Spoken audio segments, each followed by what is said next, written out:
moving it from nostril to nostril and smelling it. Now, when you go to taste it, you've got a quarter of an ounce. That's what these are measuring out, is a quarter of an ounce. And I'm going to challenge you to get 3 sips out of that. And it can be done because I've done this hundreds of times. And the reason is that first sip is kind of a wasted sip. And a lot of people that say they don't enjoy bourbon or whiskey in general is because they're taking a mouthful of it and drinking it, and then they're going, I don't like it. Well, it's because they're judging it on that wasted sip. Now, even if I had that 1.5 ounce pour that I get at a bar, I would take the same amount I'm encouraging you to get on that first third of that quarter ounce. Does that make sense to you? So now what we like to teach here, and I like to teach, is what we call the Kentucky Chew. It's what the old timers teach. It's the Booker No of the world teach the Kentucky Chew. And it goes like this. And first I'm going to explain it, and then I'll demonstrate it, because some people learn one way and other people learn the other. So what you're going to do is take about a third of that, you're going to bring it into your mouth, you're going to swish it from cheek to cheek, kind of like mouthwash. You don't need to gargle with it though, but just swish it from cheek to cheek. Then you're going to do that a few times. Then you're going to chew it. And it sounds weird. It's a liquid, yes, I know. You're not chewing it to break it down, but what you're going to do is that's going to get it between your teeth. It's going to get it under your tongue, on your tongue, the roof of your mouth, everywhere, all over.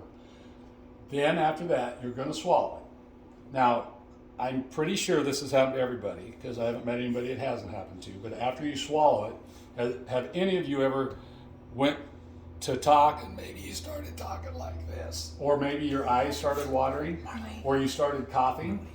Well, what happened is that after you swallowed, you took a breath in, and those ethanol vapors went into your lungs, and your lungs, and they're revolting is what it is, because they don't like those ethanol vapors. That's why when I went back to the back in that spirit safe, I took the lid off and set it to the side for a few minutes, because if you got a whiff of that, it'll take your breath away. So the way you get around it, and this is true not just with this, any high proof distillate, after you drink it, you just simply take a nice deep breath in through your nose and then exhale firmly out your mouth. So I refer to it as smell the flowers, blow out the candles. So you just go, okay? So after you swallow it, you go,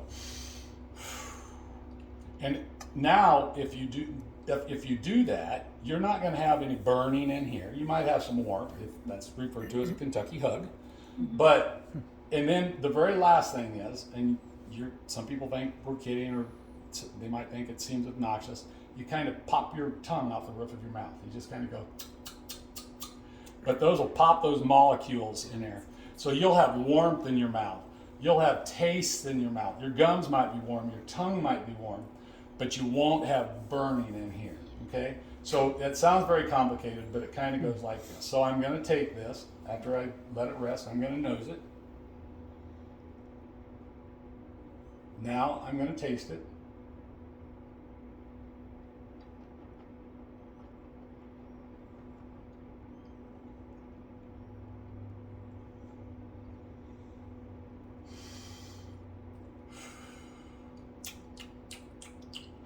Pretty simple. 1/3. The first one probably isn't going to taste that good. Now, I think it does, but I'm a bourbon junkie. Then you try it again. Your second one will taste better than your first one. Your third one will taste best of all. Okay? Does that make sense? Now, you're welcome to try